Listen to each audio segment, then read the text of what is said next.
Hello, good day, and most importantly, welcome as always to the Point 99 podcast and the finale of the magical season number 3.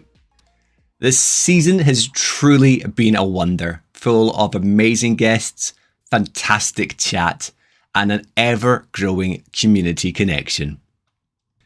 With it being the finale, I'm doing my utmost to cram in as much as I possibly can. I can't promise that we won't overrun like we did in the past 2 seasons, but I will try squeeze it all into a nice neat package as best I can before we wrap it for the year and stick it under the Christmas tree. You'd actually think that advanced planning went into the timing of the conclusion to this season, where in honesty, it's been a complete fluke. I'll still try to play it to my advantage though.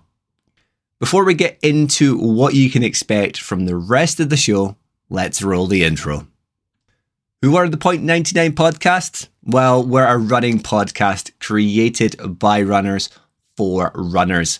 If you're new to running or to the podcast, we hope to have guests, topics and discussions that will help you along whatever path your journey is taking.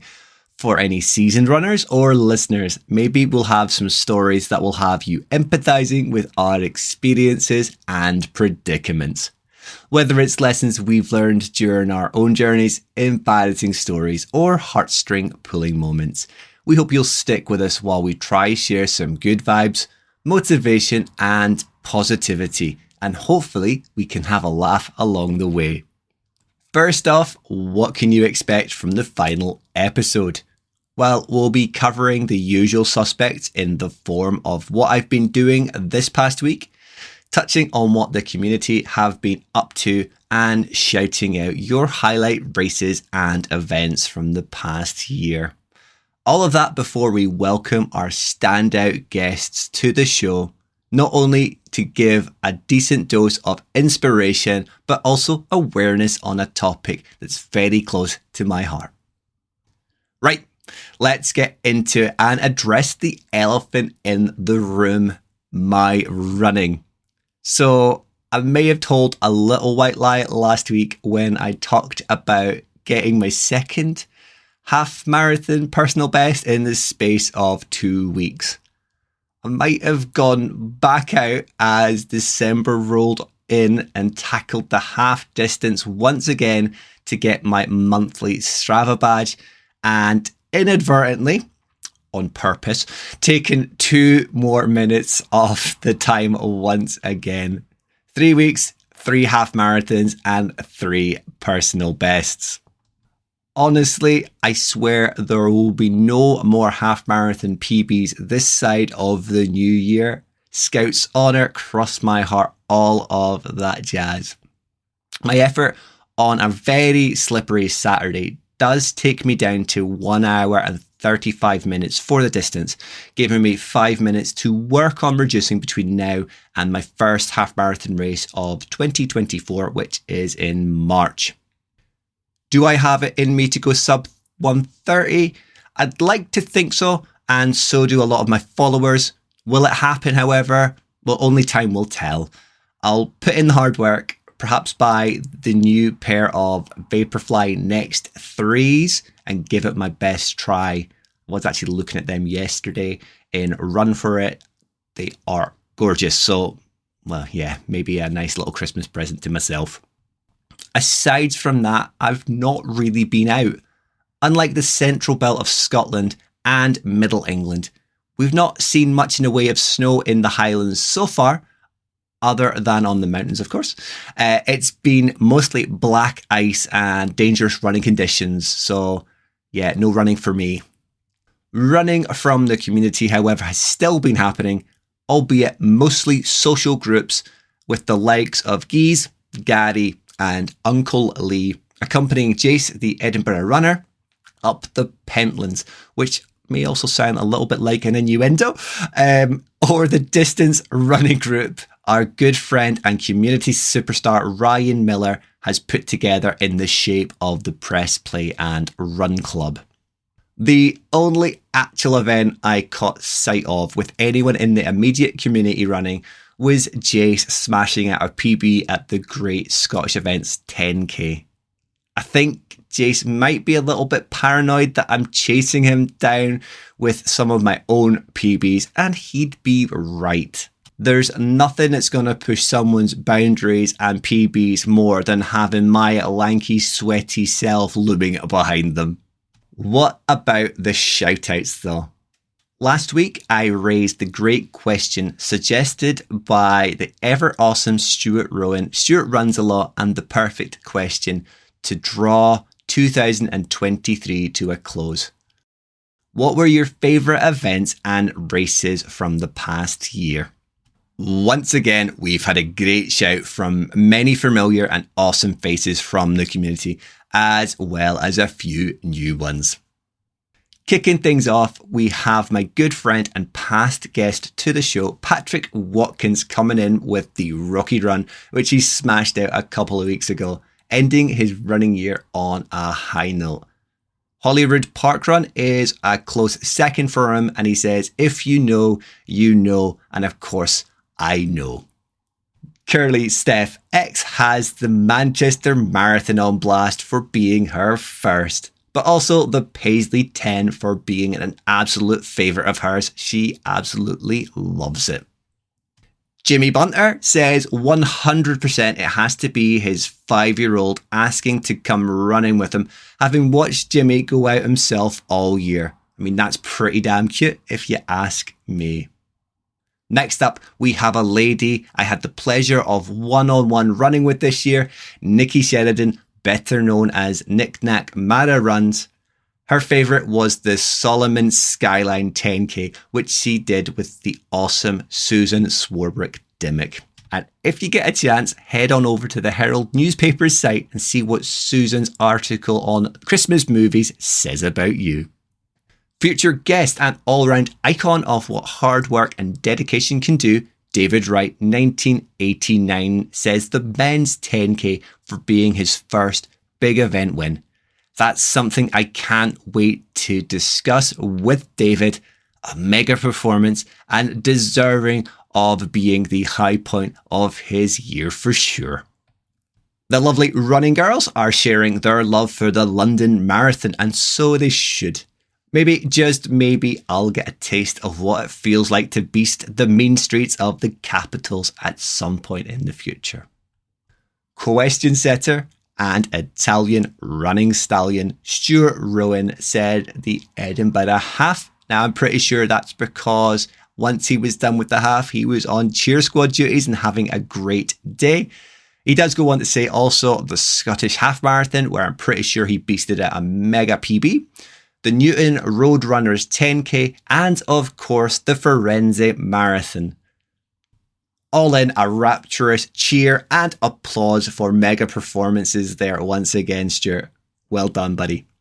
We move now to the man that makes the foot fetish favourites amongst you all fuzzy inside, Ben the Barefoot Daddy. His shout is for the Loch Ness 24, where I had the amazing pleasure of being his teammate.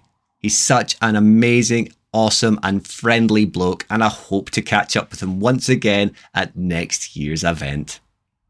Special 86. Steph says her favourite race has to be the Loch Ness, the Baxter's one, as she joined me in pounding the tarmac of the 10K.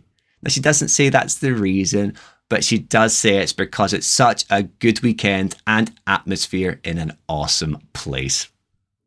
My main man, Runnerman Steve, has to say the big half of 2023 is his favourite, being that it was the first event he did with the community he is now settled amongst, and it looks like he's having a great time.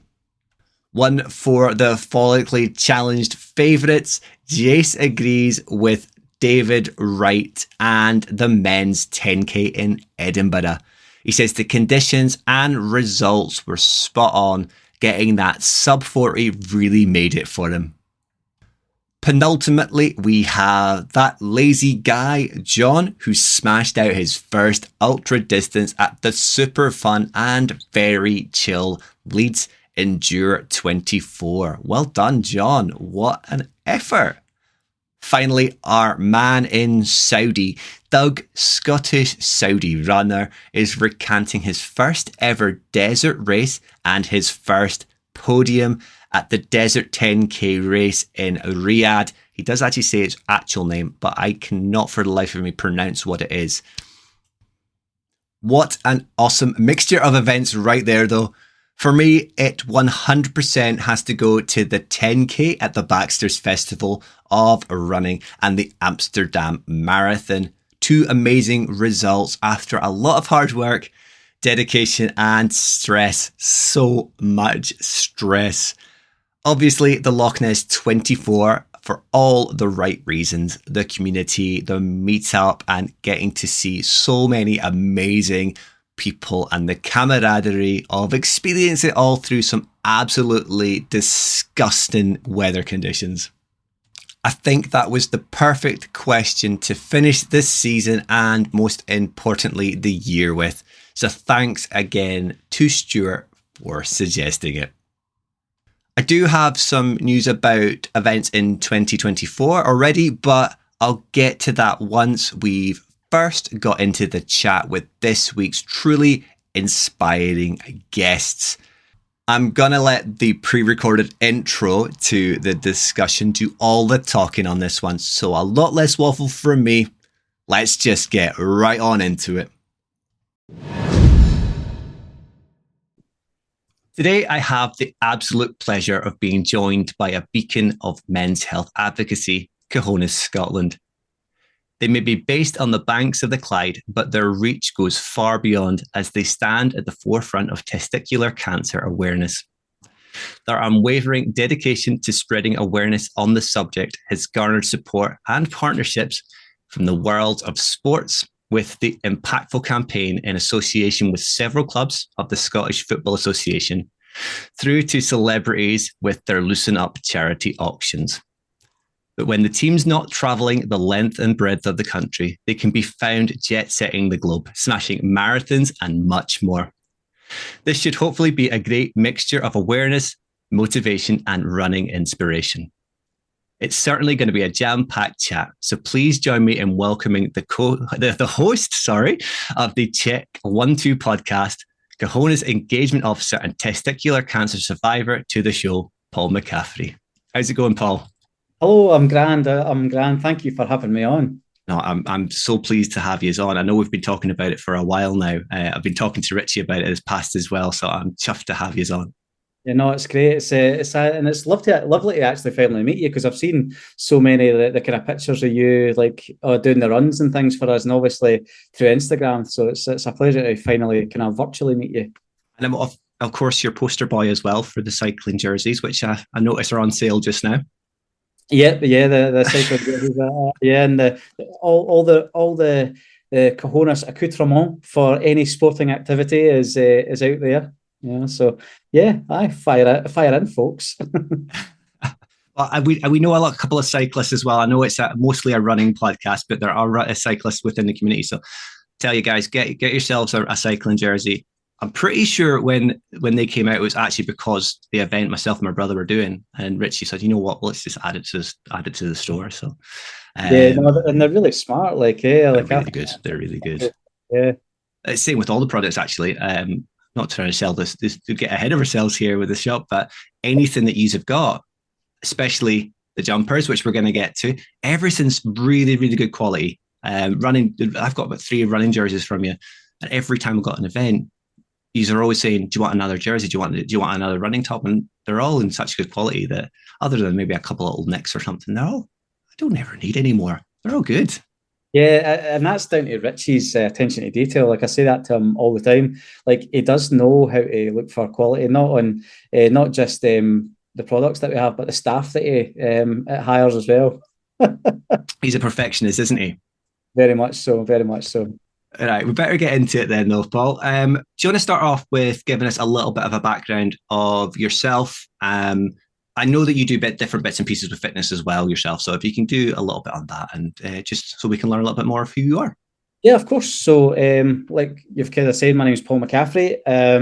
I used to work for NHS Scotland. I was a nursing assistant there for just under 20 years. I worked primarily in mental health for the majority of my career. And then latterly it was intensive care and the COVID vaccination scene all throughout the kind of the pandemic. I switched to those two. I started running back in 2010. Like for the first time, I'd ran at bits and pieces, and I'd been sporty kind of most of my life, playing football, and then rugby was my big thing that I played.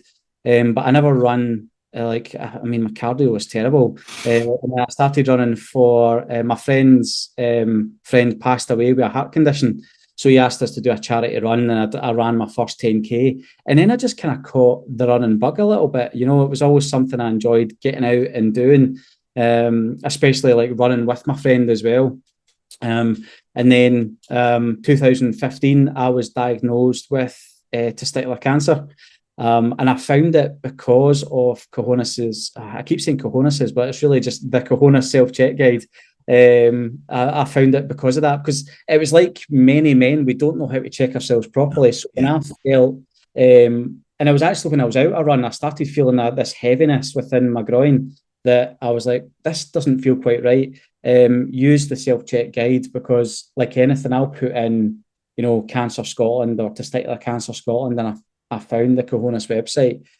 And I always credit Cojonas and Richie for saving my life, because if I didn't really kind of find that self-check guide and utilize it the way that I did, I maybe wouldn't have been sitting here today. And I certainly, you know, the odd thing is though, without having kind of had testicular cancer, I wouldn't be sitting here as the community engagement officer either. So it was a weird positive that came out of it. Done a couple of kind of big runs for Cojonas as well. I've done a 5K a day. I think that was maybe 4 years ago in November. And then just as I was leaving ITU, I done 10K a day in 2021. So that was a struggle of a challenge, but yeah, a good one at that. It does push you. I know someone that's just done a 10K a day for prostate cancer charity awareness. That is far and beyond anything that I could do. I would be zapped after 2 days, 3 days. So well done, man. It was really tough, and it was more the kind of the mental side of it. You know, like once you're kind of out the run, your aches and you know yourself. You know, you can be sore, but when you start your run, that eventually just washes away. You know, unless you're really sore. But it was the mental aspect. It was trying to squeeze in, you know, that couple of hours to kind of prepare and run. You know, that was part of it. But yeah, it was amazing, and I'm glad I did it. And you're still running as well. I want to say you did the half, but I'm starting to get a feeling it might have been the 10. Yeah, it was Glasgow. It was the 10, right? So that was fairly recent as well, and you did great support. Yeah, me and three of my mates ran the 10 together for Cojonas, and then we had other folks running the kind of half for us for the Great Scottish Run, and that was good. I think because I got injured and I hadn't ran, you know, for a period of time there, and just getting round it felt great, you know, to be able to kind of complete that. You know, it was back-to-back years, so I'd done the 10K the previous year, and then, you know, got injured, you know, just I've got lazy, I suppose, as well. And then, you know, was like, no, I'm still going to go and do this one. So it was great to get around it, and good to have my mates there to support that as well. Stay lazy, but I know how busy both yourself and Richie and the whole team are. And I could just touch on where Cojonas as a charity's running perspective comes as well. So Richie, the main man, has done the Backstairs Marathon, and I'm pretty sure it's twice, but certainly once, because I met him at it. And then he went on to do the New York Marathon. And I know he's had his difficulties in and around training for that because of busy lifestyles, and of course with COVID as well. So it's you definitely got a big running pedigree as the charity too, and I think that kind of works well to transition into for anyone who doesn't know. And you've also touched on it there, the self-check guide, and that helps me a lot as well with my own concerns that I've had in the past, and those of my friends that have kind of got in contact with me because they know that I have a little bit of knowledge about it. Can you tell the listeners who Cojonas are and effectively what they do? So we are a Clydebank-based charity. Even though we are within Clydebank, we're national in terms of our scope and reach. So we're a testicular cancer awareness, education, and support charity. And that just kind of helps. We kind of aim to kind of get the. I'm sorry, I'm stumbling my words You're here. fine. It's okay. Just to get end the stigma and embarrassment around self-checks, about talking about testicular health and it being something that guys talk about, especially in Scotland. We're typical Scottish men where we don't want to talk about testicles, essentially. So as Cojones, we're out there really trying to end that stigma and embarrassment and educate and bring that awareness around. We're now moving into kind of the support aspect of that. So guys who are going through their testicular cancer journey are going to find that, when they get diagnosed and they go into hospital, they're going to have you've got this box from us, which is packed full of stuff to kind of help the kind of guys do I'm sorry, the dog's barking. Help the guys with their treatment, essentially. No, I did see the boxes, and I think that's a great step forward as well, because it is, yourself from having found your own testicular cancer, you're finding your own, that there's a lot of mental unsure. You become mentally unsure of yourself, what's going to happen, how things are going to go, and to have someone having your back, and even those little boxes as well, they're just such a great tool to help someone and ease the burden that they've got. So I think that's an absolutely spot on thing to kind of brought in. But you mentioned there as well, to trying to end the stigma, and I think the way I see everything you're doing, especially the works with the SFA, all the clubs that are growing, and it's the Premiership, it's the First Divisions, it's growing all the time, and Scottish rugby as well, with your rugby background, it's showing to these, I think, what you would look at very manly men. They go to talk football, they shout abuse at the ref. They don't talk about their anatomies. They don't talk about their concerns. It's showing that it's okay. If your favorite player is able to check himself and talk about it, then it's okay to do it yourself. Yeah, and I think that's kind of the big thing, and it's what we always try to kind of get across when we're out talking to these players, and we've just recently done the kind of Glasgow Warriors and a Celtic Football Club as well. So when you get to these big teams, the reach is vast, and that's exactly it. Young kids look up to these guys, and if they can talk about it, exactly like you said, they can go forward and think, right, well, if he does it, I can go do it. Yeah, and it's not just it's not just nationally, it's internationally then as well. Yeah, exactly. You do get that that kind of broad audience. So yeah, it's been amazing, and it's been hard work. But like somebody for the PFA said to me and Richie, we're booting doors down, because that's the way we've got to do it. It's something I didn't add in my notes here as well, but you've also got the gaming side of things as well now, especially with the football manager branding in the games. Cojones Scotland. Someone might then who doesn't know about it go, oh, what's that? Search it. And I'm a massive gamer. I'm a massive nerd. I think some people know it, some people don't. They're quite closeted gamers. They don't really check all these sorts of things. So to kind of have the breadth of everything you're doing and the impact it's having, it is really good. Yeah. Sorry, how'd you go? No, I was just going to say, and I think that's in gamers especially. It's like the kind of statistics show that office workers and technically gamers are the ones who might notice something but won't do the check, whereas guys who are kind of more in a kind of more physical job will do a check but go and not go get it seen. So that's why it's great to be able to get into something like Football Manager, where actually in the game you can click on you can actually click on the hoarding. Yeah, and then takes you to us. So it's amazing, Yeah, that's great. Because again, I'm not saying that everyone is, because I'm a gamer, but I'm also a runner and I do all sorts of different things. But typically, the people that I know are fairly closeted. They go to work, they sit in an office, they get home, they sit on their computer. They may think something's not quite right, but they don't do anything about it. Whereas your guys that are working on your construction sites, your guys that are doing kind of manual labor, they notice something, they're more typically going to speak to someone about it. They're going to get, I'm not saying 100% are going to get into a check, but they are more likely to.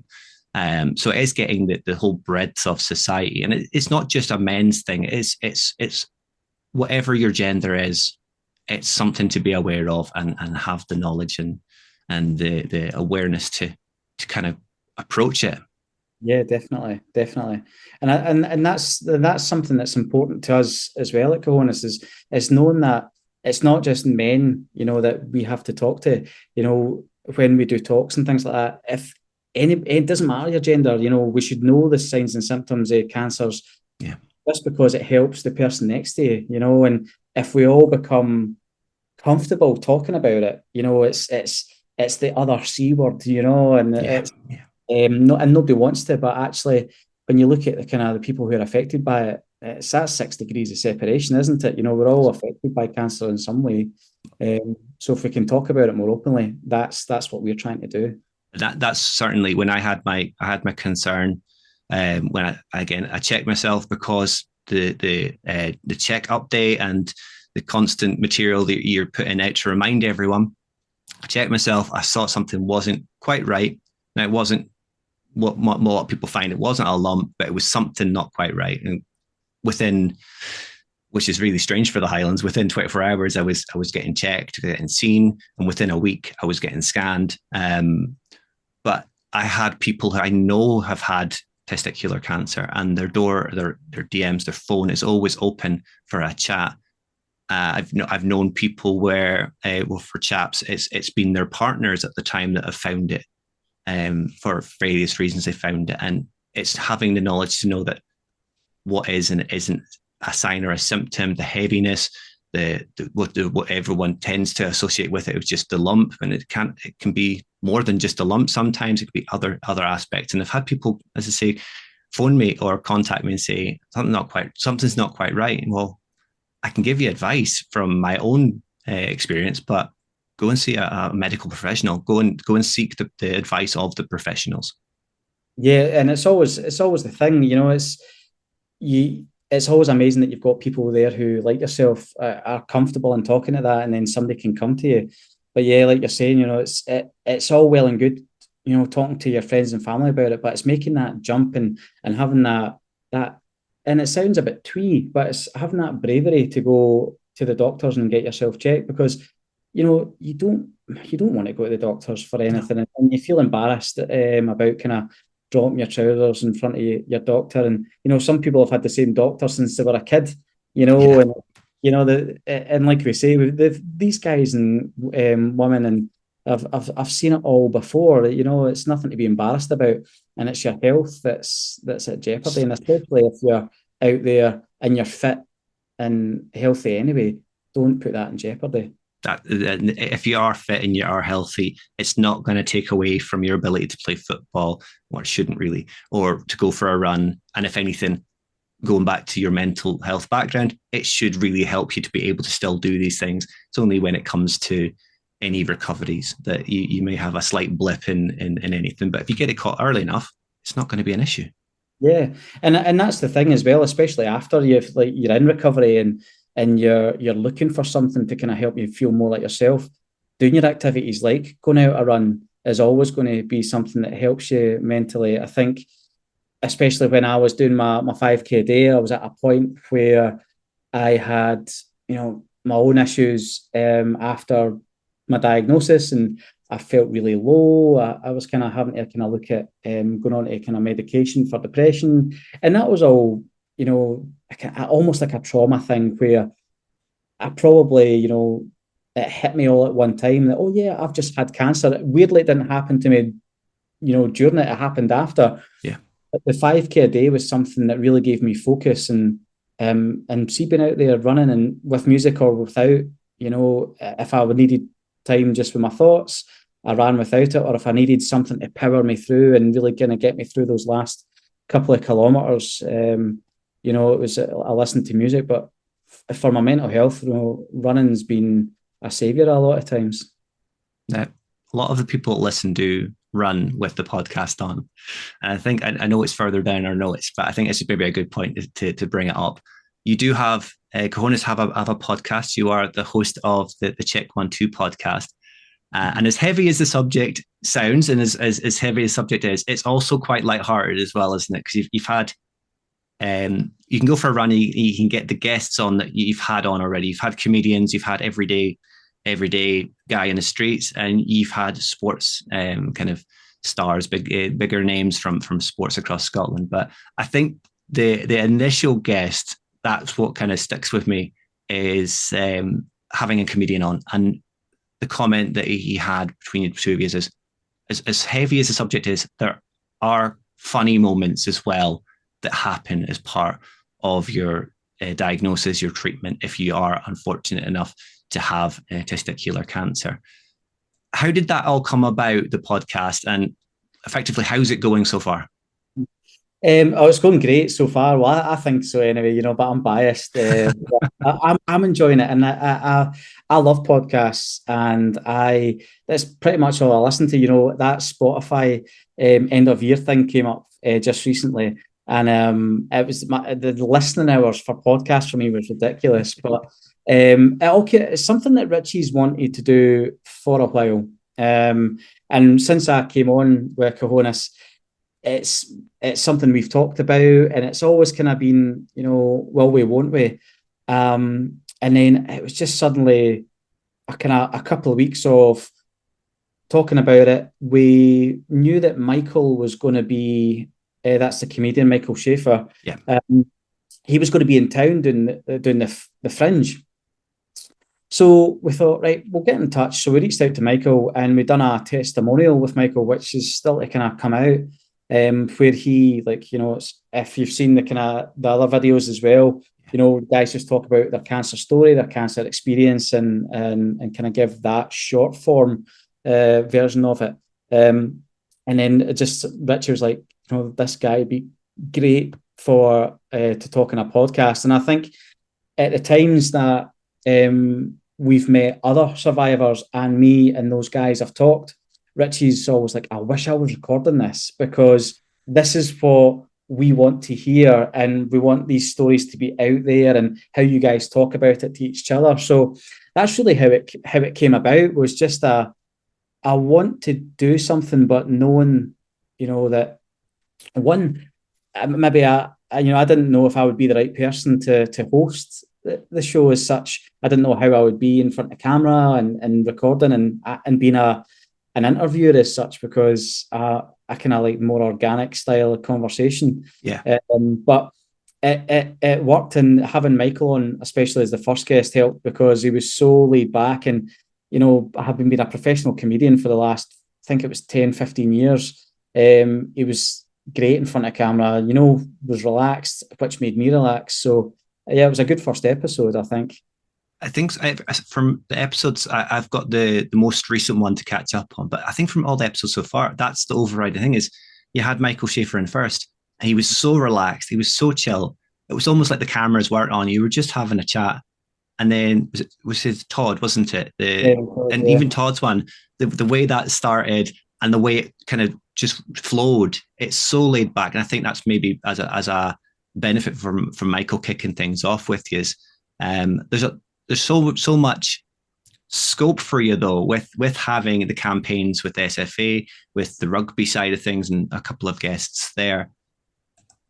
Are you constantly looking at the guest list, or is this one of these ones where do you have a long list, a lot of agreed guests as long as your arm, or is it kind of just play it by ear and see how you get on?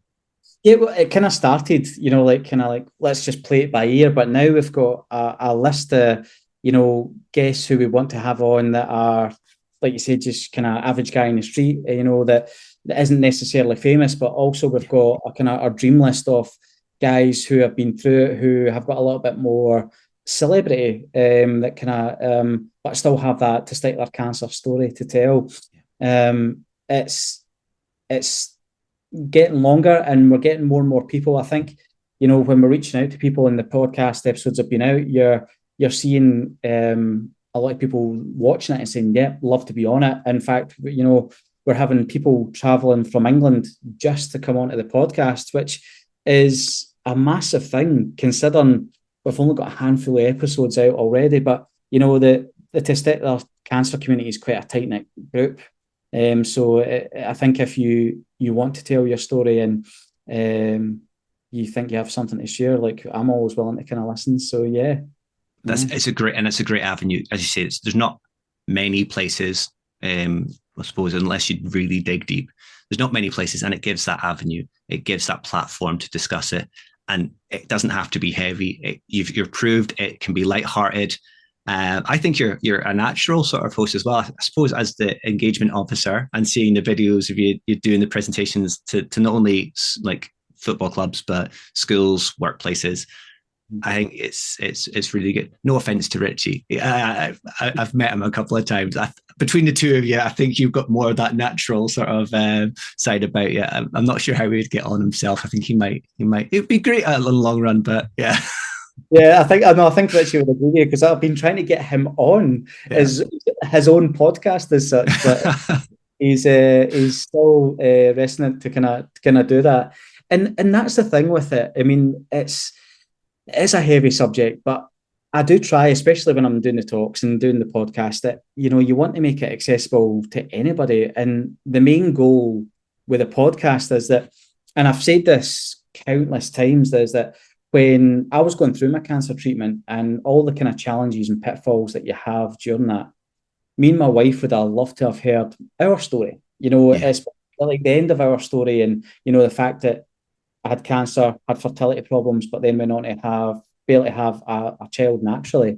We were lucky in that regard, but we didn't know that 2 years prior while going through treatment. So to hear all the successes, but and even all the kind of ups and downs with treatment and how you feel, the mental health side of it, the physical toll that it takes, to have guys come in and be open and honest, and to see the guests that we've had so far really bare their kind of soul a little bit, because again, like we've said, guys don't talk about this stuff. So if we can put that format out there, and I said to my wife, I think it was only a couple of nights ago, she said, even if we do this one season of it and we don't do any other episodes, those episodes are out there forever. Yeah, exactly.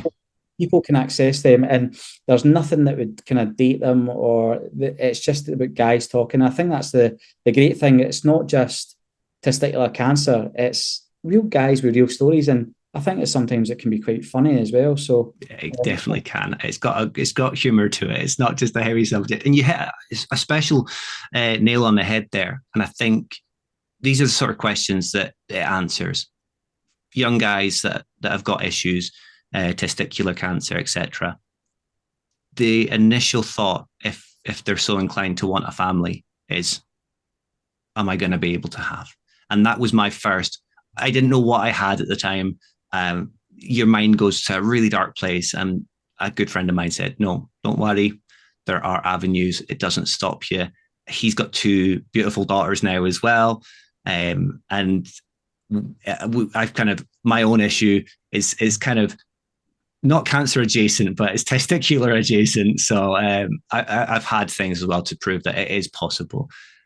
So no, I think I'd highly recommend, even if you don't really have that. Let's say, for example, you don't swing that way. You're not a gent, but it's still a great discussion. It's still great to have the awareness for family members, for friends, and be able to talk about it. We'll move on now, though, to I think what we're both wearing, the Check Your Baubles campaign, which is the Christmas campaign that encourages as many people as possible to, and I'm gonna show it. It's an audio format, but I'm obviously recording it. I've got my cojones baubles that I made years ago. And I'll be doing my photo and tagging everyone in it like I do every year. But you've had a fantastic uptake on this campaign in the past with celebrities across the globe. How's it looking so far with the engagement on it? I think is to excuse the pun, that's the kind of the ball, starting to roll on it. It's something that I think Richie was worried that he'd maybe kind of exhausted the challenge a little bit, but I think coming into it now, and a lot of people are going, "Oh, you just have to kind of do the check your balls challenge." It's such. So I think over the next few coming days and weeks, as it ramps up and people are starting to put their trees up, we'll get a lot of that support back. It's such a good fun thing, and I think for us this year, we want to get Joe Public being the centre of it. I know that over the years it's a lot of kind of celebrity and famous people that have been the kind of forefront. But to kind of that's great, and the engagement's awesome. But see if we can get just everyday people, checking their baubles. That's the kind of main goal. So hopefully this year we get not just the kind of celebs, but we also get just anybody and everybody, doing the check your baubles challenge, and it's dead easy to do. And that's the thing; it's a free and easy thing. You don't have to. As much as it would be great if people donated, got involved, send you as a donation. It's more about the awareness, as you're saying. I think it's been fantastic in the past. Again, it was my brother that kind of got me aware of Cojones, and we were looking for a charity to do events for, and we got in line with yourselves. But when you see that there's people like William Shatner, James McAvoy, and it's not just the men as well. There's females as well getting involved at the Check Your Bubbles campaign. It's fantastic, and I think Richie should never stop doing it. I had a guest last season that does something at Parkrun every week, and he says, "I thought I'd exhausted it," and I said, "No, that's your main thing. That's what people love. It's the thing that gets people going. Cojones Scotland Christmas, got to do this." Yeah, I think you're right, and that's what I kind of try and say as well, is that it's become a staple, and it must, in the kind of 15 years almost that Richie's been doing this, and and in the nine years that he's been running this campaign, he's been doing this himself, and it must be exhausting, not just try to keep the charity going, do the awareness, get the awareness out there, but also contacting all these people and going through agents, just trying to get people to try and do it.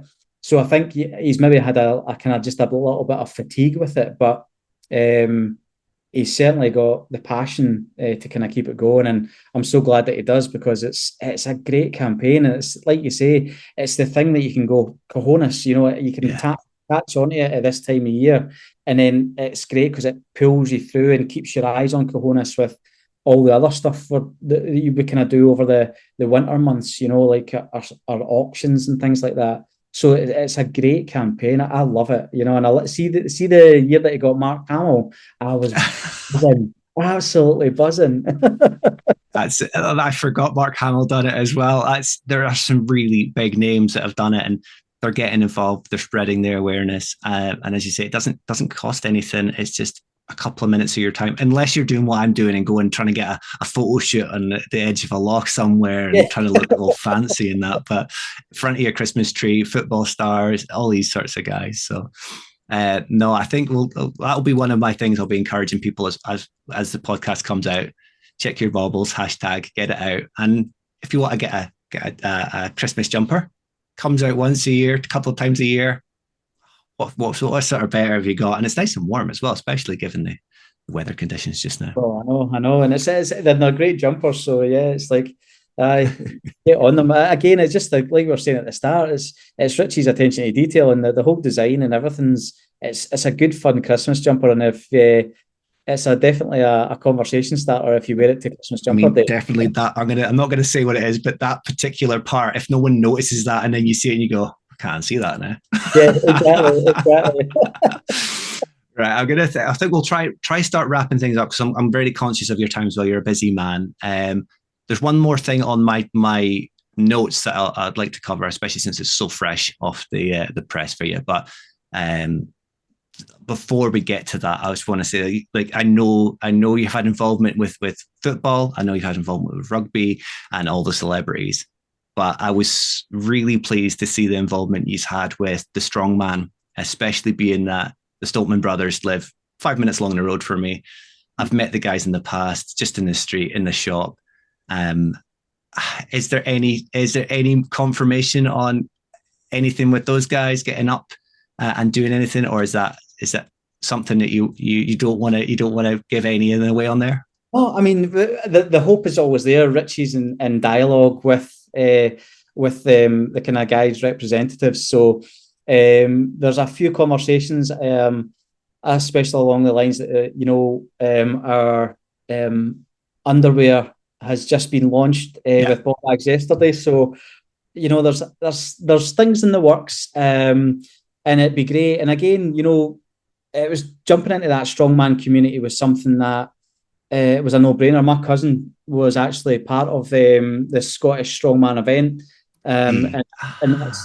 so that's why we kind of went along, and Fraser had put me in touch with the organizer, and he was dead nice and let us put our banner up around the arena. We kind of got to go in for free and get my pictures taken with the boys. The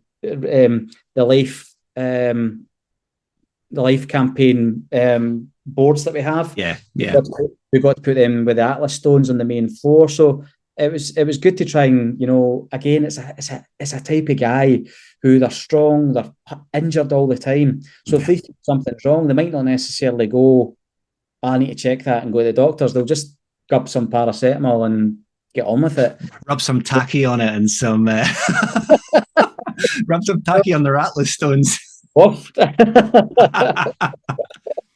wouldn't want to take that tacky off. No. But now you said it, with the ball bag collaboration, which has been a long time coming. It's a match made in heaven. And knowing the guys are no strangers to getting into their budgie smugglers. If that could happen, that would be fantastic to see both Luke and Tom helping encourage people to stocking fillers, ball bags. Yeah, exactly. But maybe not one for this year, maybe one for the year ahead. Yeah, exactly. But fingers crossed, it's just funny because you look at their social media and they're so busy as well. So if anybody can do it, it's Richie. You know what I mean? If I see them in the shop when I'm down next time, if I see Kush or any of them, I'll be saying to them. I'll definitely be saying to them. Get them chinned. That's it. Right. I think that's kind of naturally taken it. Unless there's anything else that you would like to add, Paul, I obviously want you to get as much of a message out as possible as well. I just think that quick life message would be great. So, to everybody listening, it doesn't matter if you have testicles, or know somebody that does, please encourage or please check. It's a really simple way to remember it. Cojones has got its life message, so LIFE, and that's the four main symptoms that you'll find in the scrotum. So it's lumps, irregularities, firmness, and enlargement. So you're looking for a P, often hard pea-sized lump. And again, not all of these symptoms will happen. You could get one or all four, but a pea-sized lump, any irregularities, that's a kind of feeling of heaviness or just something unusual that you've never felt before. Firmness, testicle should be fairly hard, but not rock solid. And then enlargement, you're going to have a testicle that's bigger than the other naturally. But if you do your checks regularly, you'll know what's normal for you. And if you feel anything out of the ordinary like that enlargement, go to the doctors. Don't be embarrassed. Get yourself checked. It's the easiest thing in the world to do. And it's a cancer that's so treatable if caught early. Go forth and do your self checks. And have fun at the same time. Exactly. Right. That was fantastic, Paul. Thank you very much for giving us some of your time today. And I highly encourage everybody to kind of check you out, see what you're doing, and obviously tune into the podcast as well. No, thanks, Stephen. Thank you so much. Amazing. For a change, the interview was recorded within an hour or so of the actual podcast, like the final bits and pieces and the editing taking place. So it's really fresh for me.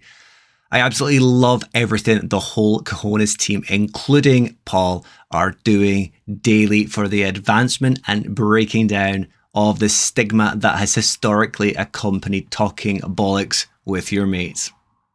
Man, woman, or any other gender identification. Hopefully that chat has proved not only insightful, but also helped raise the right questions and the ability to think about talking to your friends, family, and loved ones about this extremely important topic. And if not, I hope it's given you the courage to reach out for more of a one-to-one discussion with the team or a medical professional about any concerns. My real hope, however, is that everyone can make this episode blow up and be maybe the most successful episode we've had to date. To spread it with your friends, your family, and to the masses to get the message out there and share it far and wide. I know a lot of it is running adjacent, and that having Cojones on is more down to my connection with the charity and the events I've taken part in fundraising for them. But if you do have any issue, like I've had, just know it's not going to be the end of your fitness or your running if you identify and get it dealt with early. As much as the podcast is predominantly about running, it's about everything really. All fitness, cycling, running, weightlifting, whatever. Predominantly running though.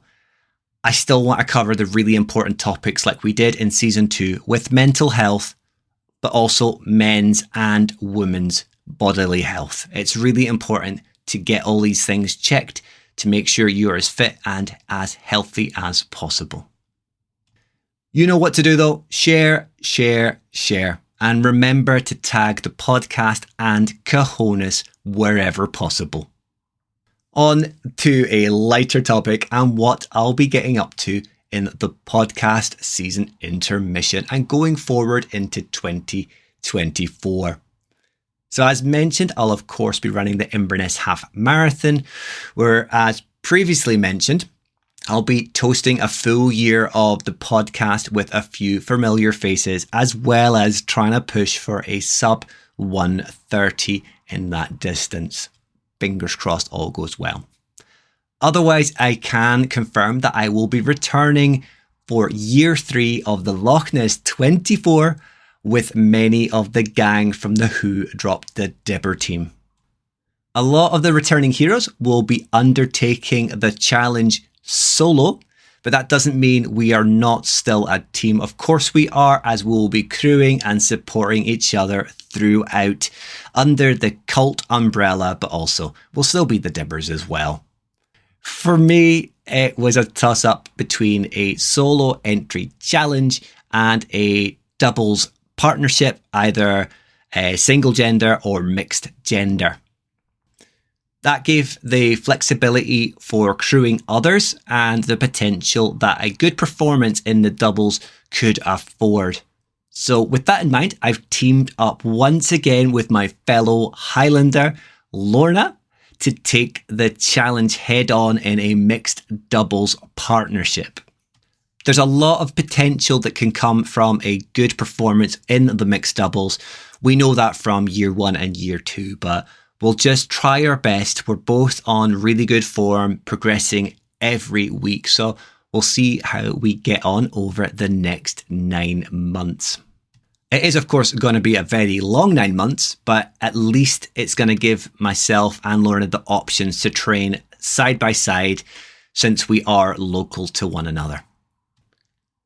If you are interested in coming along to the Loch Ness 24, either signing up solo, joining the wider family, or joining with another team, let me know. I'm a big fan of the event, regardless of the weather, and will be there to support it and shout it out throughout 2024. Don't forget that early bird entry does finish early in January with incremental price rises thereafter, so get in early to secure your spot. Otherwise, I'm going to try my best to relax over Christmas and New Year. Obviously, I'll be doing a lot of preparations for season 4, finalising the last few guests and getting the ball rolling on pre-recordings. But I'm also working on a second podcast project, covering pretty much every topic in society today, but mainly focusing on food and fun with my good friend and experienced chef, Sean, the Good Food Gamer. There'll certainly be more on that in the new year, but it should be fun. I'm really looking forward to this one. And it's been a long time in the making. We're talking over 10 years here. But with that, we're done for another season. Many, many thanks to all my guests from the past 10 episodes. I've loved speaking to each and every one of you. Thanks to Runnerman Steve for being a willing reserve guest on every occasion and a constant support to the podcast. I really do love you, man. I wouldn't be still doing it if I didn't have you to kind of give me that drive to succeed. But especially a huge thank you to you guys, the listeners, for sticking with me and making the podcast even better in season 3. Don't be glum if you are thinking you won't have anything to accompany you on a weekly basis from now on. You can always hop on over and continue to support our friends at the Press Play and Run podcast. Catch up on any missed episodes of the What the Fartlick podcast, or try something different, fresh, informative and fun with the Check 1-2 Cojones Scotland podcast, which is available on the main podcast platforms of choice, as well as in a video format on YouTube. Don't forget, you can still get in contact with me during the intermission at the Point 99 podcast Instagram page, or at my own personal page, Mr_Steve_runs. Drop me an email at thepoint99podcast@gmail.com, or head on over to our website, thepoint99podcast.com, and use the contact form. Or while you're at it, head on over to the store and have a look at our t-shirt with Twisted Running. You can also find us on Facebook, although it's pretty much a duplicate of the Instagram page, but you may find that one a little bit more user-friendly. Some people do prefer Facebook. If you have the time, please remember to drop us a rating or review on any of the podcast platforms of choice. And that goes for every podcast that I've mentioned. Share the love, let people know what you think. And honestly, it does so much for drawing in a bigger audience. Until season 4 rolls around though, keep track of socials for more news on when that might be. I hope you stay safe, enjoy your runs, have a great festive season and Hogmanay when it comes, and you will hear from me soon.